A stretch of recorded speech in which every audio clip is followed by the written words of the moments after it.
Salam sejahtera sahabat Katolik. Gereja Katolik memiliki 13 salib. Salib Katolik bukan salib sembarangan. Salib yang kita miliki mempunyai maksud, cerita sejarah dan juga bukti. Salib adalah lambang dari agama Kristen. Selain sebagai lambang, salib juga menjadi tanda keselamatan bagi umat manusia. Dulunya konon, ketika Raja Persia menaklukkan Tanah Suci dan menduduki Yerusalem, ia merampas salib Yesus dan membawanya ke Persia. Tetapi tidak lama kemudian, ketika Kaisar Romawi yang bernama Heraklius mengalahkan Persia, salib Tuhan itu dikembalikan atas tuntutannya. Heraklius sendiri memikul salib Tuhan itu hingga ke puncak Golgota. Pada abad keempat, salib itu ditemukan oleh Santa Helena, ibu Kaisar Konstantinus Agung. Sahabat Katolik, mari kita mengenal salib yang kita miliki dalam gereja Katolik. Tapi sebelum lanjut, jangan lupa dukung untuk channel ini agar terus memberikan informasi dalam dunia gereja Katolik dengan subscribe dan bunyikan loncengnya agar Anda dan keluarga selalu mendapatkan notifikasi video terbaru dari Katolik Info. 1. Salib Latin. Salib Latin atau dalam bahasa Latin Crux Immisa adalah bentuk salib Kristus yang digunakan di gereja Katolik Roma. Ciri-ciri salib Latin adalah adanya korpus. Salib ini ada di setiap gereja Katolik di dunia ini dan ada di rumah umat Katolik. Ayo yang ada salib ini di rumah jangan lupa komen ya. 2. Salib Bizantium. Salib ini mempunyai 3 buah palang yang digunakan oleh gereja Katolik Timur dan Ortodoks Timur. Palang pertama yang melintang di bagian atas ada tertulis INRI. Kemudian palang kedua menggambarkan kedua tangan Kristus yang terentang di kayu salib. Dan terakhir palang ketiga menggambarkan pijakan kaki Tuhan Yesus. Beberapa orang yang baru melihatnya mungkin akan merasa aneh dan tidak terbiasa karena di salib ini tidak ada patung Kristus, hanya ada ikonnya atau gambarnya saja. 3. Salib Yerusalem. Disebut juga salib tentara salib. Salib ini tersusun dari 5 buah salib Yunani, 1 buah salib besar, dan 4 lainnya salib kecil yang menyimbolkan 5 luka Kristus. Salib besar menggambarkan salib Tuhan Yesus, sedangkan 4 salib kecil menggambarkan 4 kitab Injil. Salib ini adalah simbol umum yang digunakan selama perang melawan agresi Islam. 4. Salib Slavonik. Salib bentuk ini adalah salib Bizantium, sama dengan yang ada di nomor 2. Salib ini digunakan di gereja Katolik Timur tradisi Slavonik dan Ortodoks Rusia. Palang paling atas bertuliskan inilah Raja orang Yahudi. Lalu palang tengah menggambarkan tempat tangan Kristus dipakukan. Palang paling bawah adalah tempat kaki Kristus dipakukan. Palang ini miring, sebagian naik dan sebagian turun, karena Kristus tanda perbantahan yang akan mengangkat orang-orang yang percaya kepadanya dan akan menjatuhkan orang-orang yang menolak dia. Di bawah salib ada tengkorak, karena Kristus disalibkan di Bukit Golgota, Bukit Tengkorak, yang konon menurut tradisi adalah tempat Adam dikuburkan. Makna teologisnya adalah Kristus dengan kematiannya menginjak-injak maut, mengalahkan dosa dan akibat-akibatnya, menyelamatkan Adam dan mengembalikan manusia dan alam semesta kepada fitrahnya yang sesungguhnya. Bersatu dengan Allah, dikuduskan dan dijadikan serupa dengannya. 5. Salib Benedictus. Medali Santo Benedictus atau salib Benedictus dipercayai oleh sebagian orang sebagai medali pengusir setan. Pada salib atau medali tersebut terpampang tulisan-tulisan yang merupakan kode. Dan saya akan menjelaskan dengan singkat apa makna dari tulisan-tulisan dalam medali ini. Bagian atas dari salib ada tulisan Pax yang artinya adalah kedamaian. Di dalam medali, pada gambar sebelah kiri terdapat huruf C dalam bahasa Inggris Crux, jika diterjemahkan ke bahasa Indonesianya adalah salib. S dalam bahasa Inggris Saint, jika diterjemahkan dalam bahasa Indonesianya adalah Santo. P dalam bahasa Inggris Patris, jika diterjemahkan ke dalam bahasa Indonesianya adalah ayah atau bapak. Dan yang terakhir, B dalam bahasa Inggris Benedict, jika diterjemahkan dalam bahasa Indonesianya disebut Benedictus.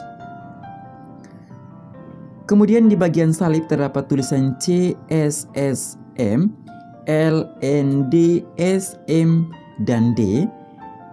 Kepanjangannya dalam bahasa Latin silakan lihat di layar kaca Anda. Dan jika diterjemahkan ke dalam bahasa Indonesianya adalah, semoga salib suci ini menjadi penerangku. Semoga iblis tidak akan pernah menjadi pedomanku. Selanjutnya, di bagian tepi medali secara melingkar terdapat tulisan V, R, S, N, S, M, V, S, M, Q, L, I, V, dan B. Kepanjangannya dalam bahasa Latin silakan lihat di layar kaca Anda. Dan jika diterjemahkan ke dalam bahasa Indonesianya adalah, pergilah setan, jangan menggodaku dengan kesombonganmu. Apa yang kau tawarkan padaku adalah kejahatan. Minumlah bisamu sendiri. 6. Salib Santo Petrus atau salib terbalik. Dalam era modern, salib terbalik kerap digunakan sebagai lambang satanis atau pengikut gereja setan, simbol pemberontakan, atau setidaknya untuk mengejek kekristenan yang umumnya berlambang salib tegak. Dulu juga pernah beredar foto Beto Paus Yohanes Paulus II yang sedang duduk di kursi dengan lambang salib terbalik. Mereka yang tidak mengerti kemudian menganggapnya sebagai bukti bahwa Sri Paus adalah antikristus dan gereja Katolik sebagai buah karya setan. Ternyata, salib terbalik memiliki makna yang sangat indah dan sangat Katolik tanpa ada sedikit pun makna jahat di dalamnya. Dalam tradisi gereja Katolik, salib terbalik disebut juga salib Santo Petrus. Ini karena saat hendak dimartir di atas kayu salib, Santo Petrus Rasul menolak untuk disalibkan tegak sebab ia merasa tidak pantas disamakan dengan Tuhannya. Petrus meminta untuk disalibkan terbalik sebagai bentuk kerendah hati dan penghormatan kepada Kristus. Selain itu, kita juga ingat bahwa Santo Petrus merupakan paus pertama gereja Katolik. Maka tidaklah aneh jika beberapa kursi kepausan memiliki ukiran salib terbalik. Ukiran ini tidak lain dan tidak bukan hanya mau menandakan bahwa kursi tersebut adalah kursi paus. Tentunya lambang salib terbalik sudah jarang kita temui saat ini sebab maknanya sudah banyak bergeser. Akan tetapi, harapannya adalah bila Anda berkesempatan mengunjungi gereja-gereja tua dimanapun yang di dalamnya terdapat lambang salib terbalik, Anda tidak perlu lagi merasa bimbang, takut, diejeki non-Katolik, atau goyah imannya. Tidak perlu merasa marah dan kecewa kalau ada non-Katolik menuduh Katolik punya salib terbalik, karena kita harus bangga sebab kita mempunyai seorang martir seperti Santo Petrus yang penuh kerendahan hati. Makna asli dari salib terbalik adalah sikap rendah hati dan penghormatan terhadap Kristus yang tersalib. 7. Salib Santo Andreas. Salib Santo Andreas menggambarkan Santo Andreas, saudara Santo Petrus, yang disalibkan dengan salib berbentuk huruf X. Santo Andreas sendiri mati sebagai martir Kristus dengan cara disalibkan dan salibnya berbentuk huruf X, sehingga salib dengan berbentuk huruf X merupakan salib dari Santo Andreas. 8. Salib Tau. Salib Tau atau Cruz Commissa adalah salib berbentuk huruf T. Di dalam Perjanjian Lama sendiri, salib ini sudah diberitakan oleh Nabi Yesekiel dalam kitab Yesekiel bab 9 ayat 4.